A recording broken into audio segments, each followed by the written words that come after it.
Good morning, eighth graders. Today we're going to be looking at the Odyssey. Now, this is definitely something that you guys will be reading in high school.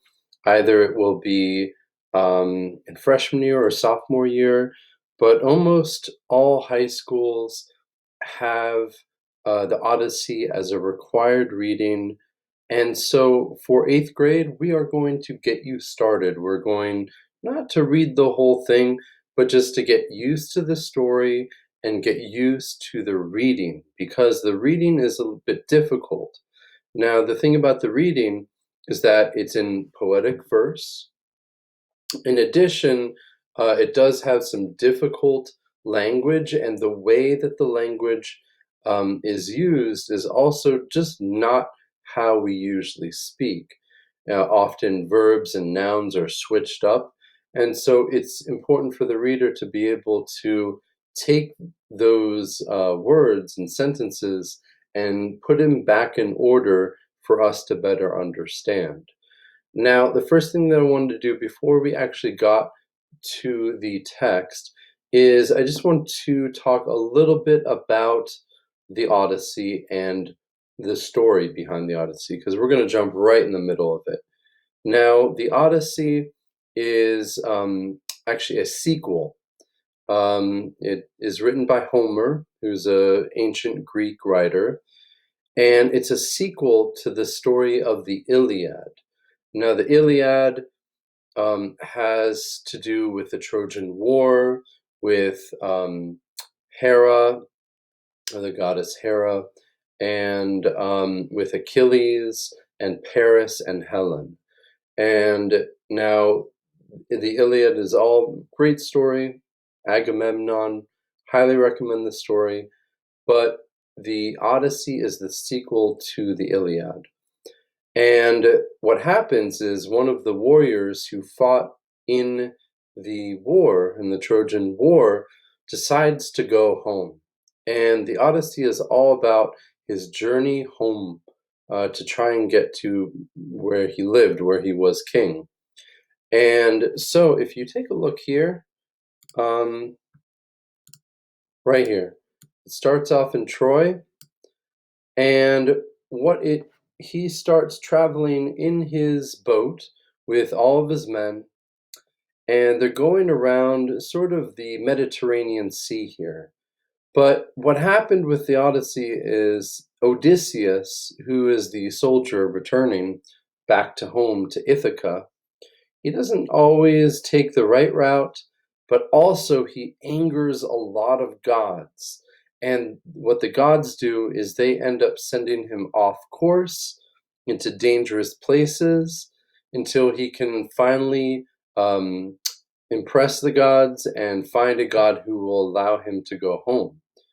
Now, he ends up going over to North Africa, meeting the Lotus Eaters. He ends up meeting with cannibals. He actually even goes into the land of the dead and meets the wisest man on who had ever lived. Now, eventually he passes around Sicily, meeting Calypso, and eventually ending at home. And actually, that's my favorite part. My favorite part is the 16th book, when he gets home and fights his way back to the one he loves, because the people who had taken over his island were there. Now, what we're actually going to read, though, is about the Cyclops. And he ends up, he's been on the boat for a long time, and him and his men are getting hungry, and they end up on this island that is inhabited by Cyclops people, people with one eye, um, just right in the middle, never had two. They're considered giants. They're considered large monsters, but they're somewhat like human beings. And so he ends up on this. He gets into a predicament. He gets into a little bit of trouble, and he has to think his way out of the situation. And for us, we're thinking, How does he get out of the situation? By using his cunning and his skills. Now, when we get to the reading, we are reading book 9. This is the Roman numeral for 9. So actually, you might want to do the same as I do. You might want to insert some annotation because as we read this, it's going to be really important for us to better, as we engage with the text more, we'll better understand it. The less time we spend on it, the less understanding we have. That's generally the rule of thumb for a reading like this. The more time you spend with it, the more you will understand it. So for this, I'm going to say Roman numeral 49. Okay, so I'm going to save that. I'm going to have that there. And we're going to read through some of this just to help you better understand how to read through it. And then we'll come back and we will do it again. I'm just going to run through this entire reading, annotating as I go, and hopefully that will help you better engage with the text. Now, the land of Cyclops first, a savage kind, nor tamed my manners, nor by laws confined. So this is kind of like the Wild West. No laws, no police, anything goes. Untaught to plant, to turn the glebe, and so they all their products to free nature owe. So here I'm going to insert a note, untaught to plant. So they don't know how to plant crops to feed themselves. Therefore, they eat what they can find. The soil untilled.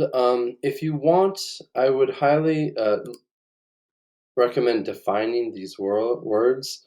Untilled, you might want to actually, for these words that are have apostrophes, the apostrophe just shows that there is actually just a missing letter. It's a contraction. And so if I put untilled,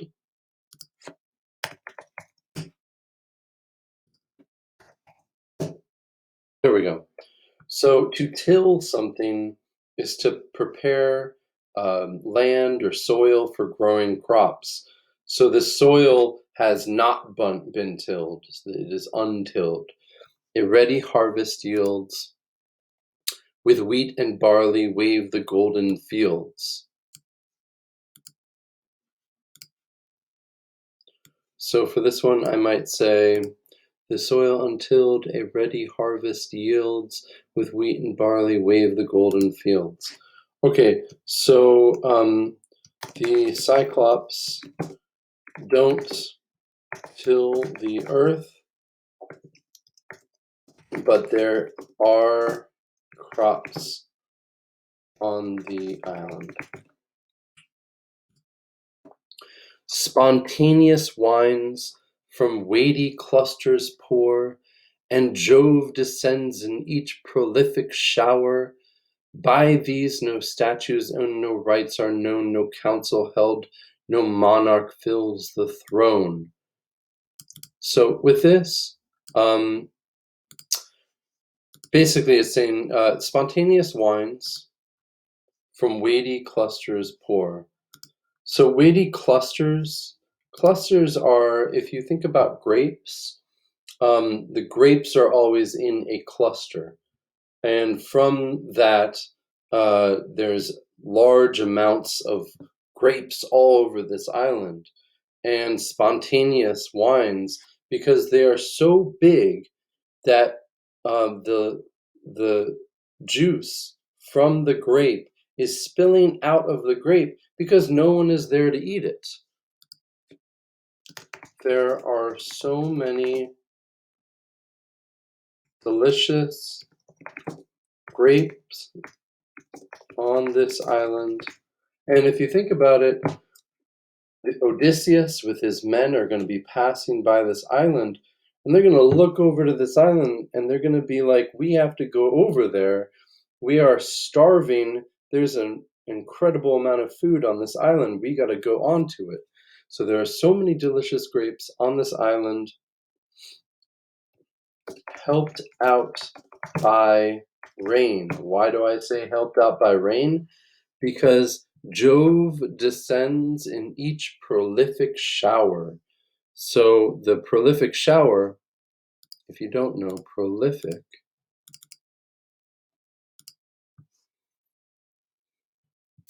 producing a large amount of something. So in each rain shower, which produces a lot of rain, there's lightning, there's a lot of rain, there are weighty clusters of grapes that are fed by this huge amount of rain that usually falls on this island. By these statutes, and no rights are known, no council held, no monarch fills the throne. You kind of want to notice the rhythm as it's spoken. And I'd highly recommend actually reading this aloud in order to better understand the rhythm, to better understand the cadence of the language. And also, if you read it aloud, you might hear familiar words that you might be able to pick up, not just reading it. By these no statutes and no rights are known. No council held, no monarch fills the throne. But high on hills or airy cliffs they dwell. We have to figure out who they are. Or deep in caves whose entrance leads to hell. So there are no statutes, no rights are known. So no one rules this land.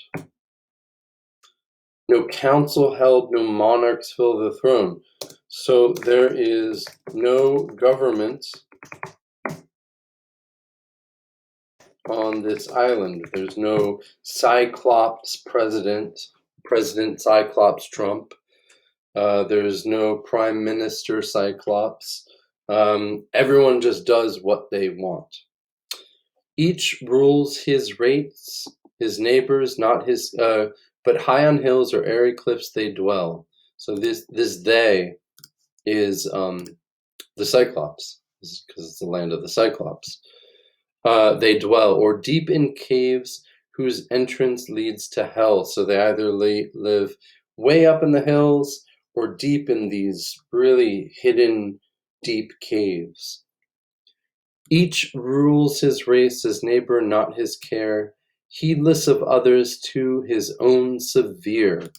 So they kind of keep to themselves.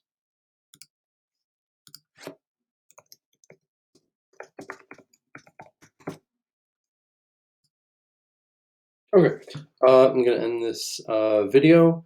I'll continue talking about reading this and annotating in the next video. See you then.